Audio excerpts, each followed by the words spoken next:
John going on. Caitlin says, hey, you and me, Hayes, you and me. This is how you bring the roof down. All tied up here with 5:14 to go.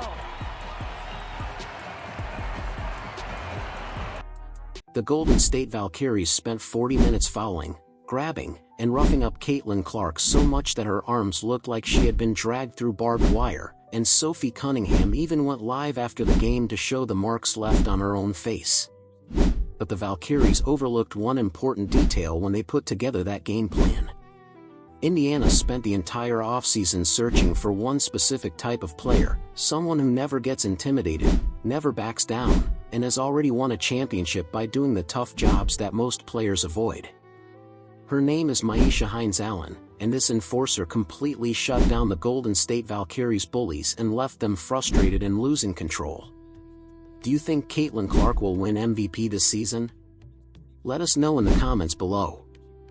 Now, take a look at this here altercation where Caitlin Clark hit a logo bomb. I mean, absolutely hit a logo bomb all over. And then she's talking that talking cash, S-H-I-T. And you're going to see look at Myisha Hines-Allen running to get in front of her. Don't you dare do nothing. You better fall back. You better fall back. From the opening tip, Golden State made it clear that this was not going to be a typical basketball game. The Valkyries stayed attached to Caitlin Clark on nearly every possession, holding her arms when she received the ball, knocking her off balance around screens, and swiping across her arms every time she drove toward the basket. For most of the game, the referees kept their whistles silent, and Golden State continued to push the physicality as far as they could. Caitlin says, hey, you and me, Hayes, you and me.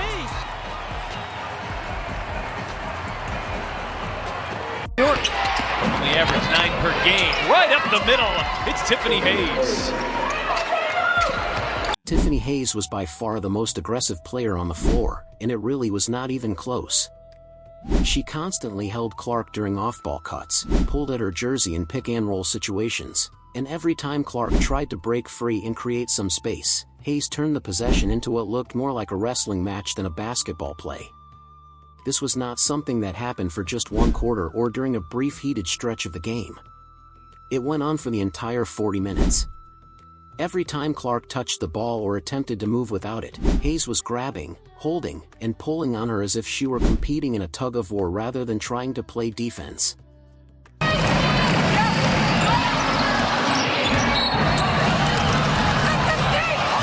is fouled by Clark.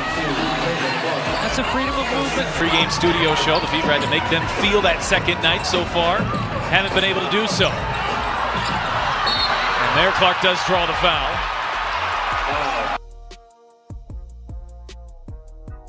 By halftime, Caitlin Clark's arms were covered with noticeable scratches and marks from the non-stop physical contact. And she was not the only Fever player dealing with that level of punishment. Sophie Cunningham was taking plenty of hard contact on the perimeter throughout the game as well. In fact, once the final buzzer sounded, she went live on social media, turned the camera toward her face, and showed viewers the scratches she had picked up during the game. That alone tells you how physical things became. The intensity reached a point where players were going live after the game just to show the marks and bruises they had collected on the court. Not during the game, I came out and I literally leaned over on the bench and I was like, Ty, do I have a scratch on my head? Like, it hurts. She goes, no, you're fine. I literally looked in the mirror and I look like freaking Harry Potter. Then, just before halftime, Janelle Salon took things far beyond a normal basketball play. Following a battle for a rebound, Salon swung an elbow toward Clark that came dangerously close to connecting. This was not a routine box-out or an accidental collision between two players fighting for position. It was a play that immediately grabbed everyone's attention. Clark did not back away from the moment, and within seconds, players from both benches rushed onto the court. For a brief stretch, it genuinely looked like the situation was about to spiral completely out of control. Myisha Hines-Allen quickly stepped in and guided Clark away from the confrontation, while coaches and staff members moved in to calm things down. The referees eventually assessed matching technical fouls to both Clark and Salon before everyone made their way back to the locker room. Got to make you pay with that three. Final 5 seconds. Can Hall do it again? Not this time. And that'll take us into halftime.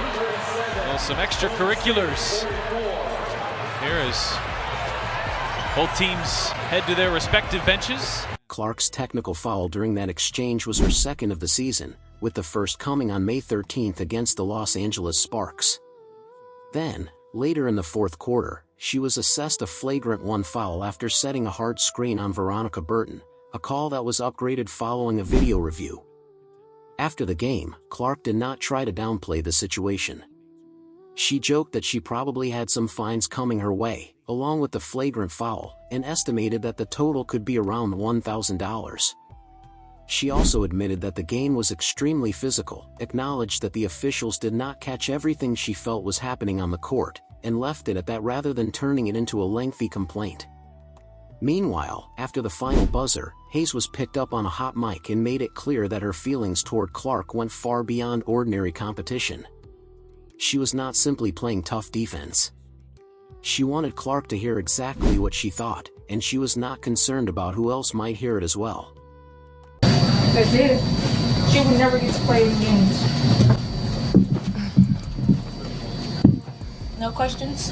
I'll ask. If the refs would have made the right calls, Caitlin Clark would have destroyed you even more. They called this a foul on Caitlin Clark when she didn't even touch you. She gets elbowed, and they gave Caitlin Clark a technical, sets a screen, they give her a flagrant. The scratches covering Clark's arms and the marks left on Cunningham's face were not simply the result of a tough, physical game. Golden State appeared to make physicality a major part of its approach from the very beginning, and for roughly one half, that strategy seemed to be working. But Indiana eventually turned the game in a completely different direction, and it all started with the player they had targeted during the offseason to help handle exactly these kinds of situations. So talking about not calling stuff, how about if they actually called what they're supposed to, like 2 hands on her chest? But Caitlin Clark still improvised, made it happen for her team. How about this? That's a foul. They didn't call it. So if they would actually call what they're supposed to, Caitlin Clark would have torched you even more. Look at this. She gets hit on her elbow. For number 13, you could clearly see she doesn't have the follow through on her shot because she was hit. She's hit again. Indiana did not land Myisha Hines-Allen by accident. The front office targeted exactly the type of player she is and brought her in before the Valkyries game highlighted just how much Indiana needed her. A WNBA champion with the Washington Mystics and a former All-WNBA selection, Hines-Allen is known for doing the physical work others avoid, fighting for rebounds, setting hard screens, and battling in the paint. Most importantly, she never hesitates to stand up for her teammates, bringing a toughness and protective mindset that has defined her entire career. You see Myisha Hines-Allen sprint into the frame. She sprinted into the frame here. Hold on, what y'all want to do? What y'all want to do? Indiana's biggest offseason concern was never its star talent. Caitlin Clark, Aaliyah Boston, and Kelsey Mitchell already gave the Fever a strong core. The real issue was the physical treatment Clark faced night after night, with few consequences for opponents. Teams realized they could play extra aggressively against her without much pushback. That is why Indiana targeted Myisha Hines-Allen. She was not added simply for depth or experience, she was brought in to provide toughness, protect her teammates, and address a problem the Fever knew they had to solve.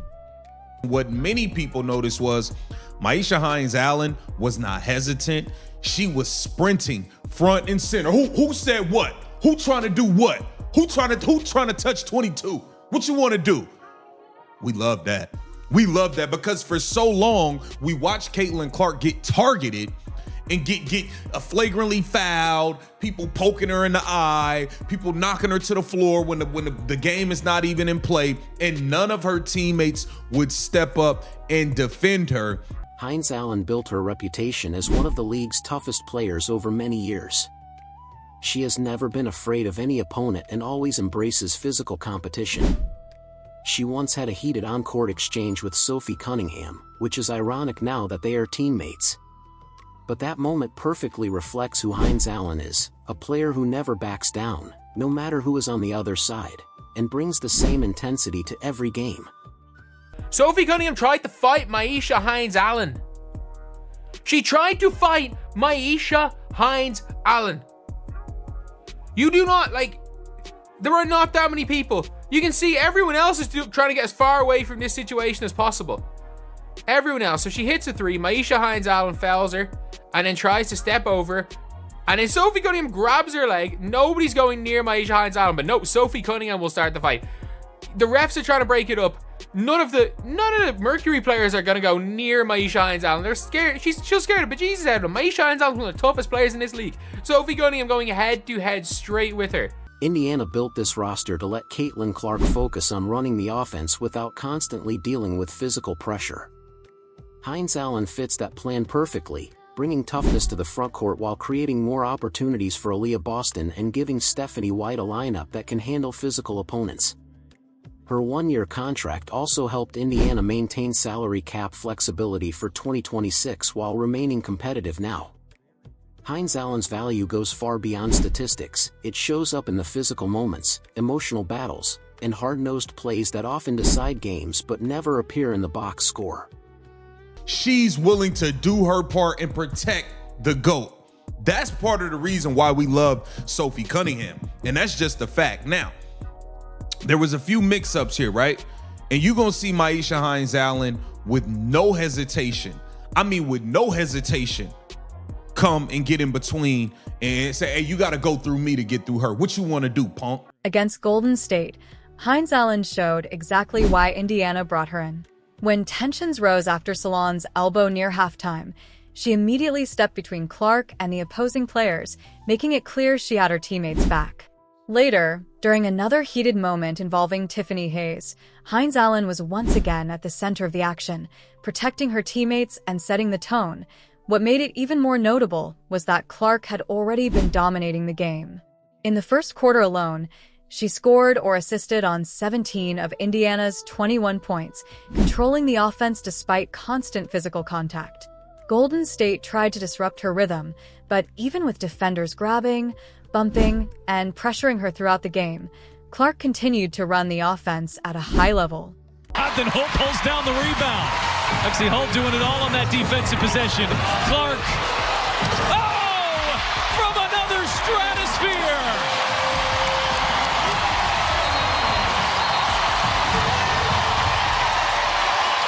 A little chatter, too, goes a long way from the logo back to defense. The second quarter was tougher for Indiana as Golden State's physical defense began disrupting Clark's rhythm. The Valkyries fought their way back into the game, and by halftime tensions were already high following the Salon elbow incident. During the break, Stephanie White's message was clear: tighten the defense, be more aggressive, and make every Golden State possession difficult. Clark responded immediately to start the third quarter. With the game tied at 48, she pulled up from 33 feet over Tiffany Hayes and buried the shot, sending the crowd into a frenzy. After facing constant pressure all night, Clark answered in the most dramatic way possible. It was the kind of shot that not only changed momentum but also sent a message that Golden State's physical approach was not going to stop her. Come on! You can't get enough of this! Deep! And electric! Clark did not stop there. Throughout the third quarter, she repeatedly attacked the basket through contact, finishing tough plays and converting several and-one opportunities. What looked like defensive wins for Golden State quickly became free points and momentum-changing plays for Indiana. Her impact went far beyond scoring. Clark's playmaking was equally devastating, as she found cutters before the defense could rotate, fed Boston whenever openings appeared in the paint, and kept Indiana's offense moving at a pace Golden State struggled to handle. No matter what adjustments the Valkyries made, Clark continued to control the game and create quality opportunities for her teammates. Handoff, Boston backing her way inside, kick out hole, repost Boston. Boston turns, fades, fires and hits. Beautifully done. Boston back to back, the repost. In the one-on-one, feels the D. Mitchell on the attack, gets to the rim but couldn't finish. Tip out Hull, Boston's open, and she hits a three! Aaliyah Boston finished with 20 points and 16 rebounds, providing the interior presence that helped create space for Clark on the perimeter. Kelsey Mitchell added 19 points, giving Indiana 3 major scoring threats throughout the game.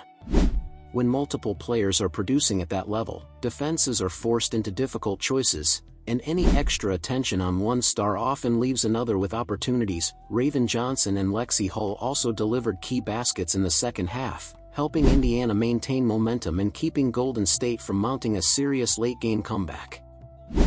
Clark and the Indiana Fever here. First possession from Indianapolis as Mitchell gets inside and lays it in. Clark finished with 22 points and 9 assists while shooting 7-for-15 from the field and 4-for-9 from three-point range.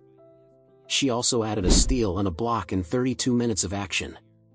The night was not without controversy, as she picked up both a technical foul and a flagrant one, but she still came close to her third straight 20-point, 10-assist performance. After the game, Clark noted that the officiating felt inconsistent and suggested some of the physical contact should have been called earlier. She made her point and moved on. More importantly, Indiana walked away with a 90-82 victory that showed how much tougher this roster has become. When Golden State tried to turn the game into a physical battle, the Fever responded, proving that strategy is no longer as effective against them as it once was. You want to talk to her, you got to talk to me. This is what we needed on this team. Somebody that's willing to be front and center, and that's with all the smoke. That's with all the smoke. Okay? Just like Sophie Cunningham was right here. Oh, you want to? Yep. Sit down. Yep. This is why we love Sophie. Never forget. And Maisha Hines-Allen is down for the same cause. Make no mistake about it. Maisha Hines-Allen is down for it. The transformation in Indiana's front court has been impossible to ignore. The additions of Hines-Allen and Sophie Cunningham have given the Fever a level of toughness, versatility, and support they lacked a season ago. Cunningham is more than a floor spacer. Her three-point shooting forces defenses to stay attached to her, while her competitive edge adds another layer of intensity to the lineup. Hines-Allen brings a different kind of impact, handling the physical battles inside and helping set the tone when games become heated. Together, they provide valuable support for Clark and make Indiana much harder to push around. Opponents can no longer focus solely on disrupting Clark, knowing there are experienced, physical players ready to respond and help the Fever maintain control of the game.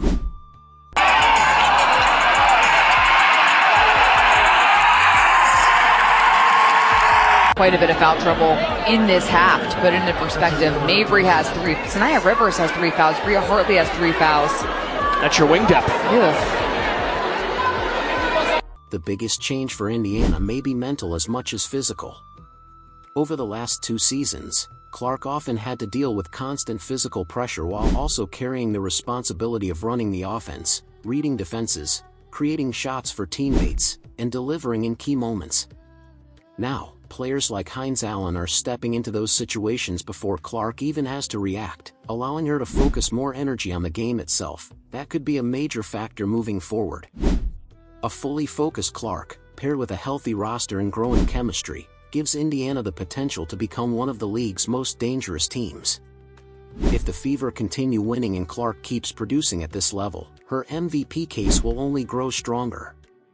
She nearly recorded her third consecutive 20-point, 10-assist game despite facing relentless physical defense and navigating a game that included both a technical foul and a flagrant one. For a team with championship aspirations, games like this are the ultimate test: physical, emotional, and highly competitive.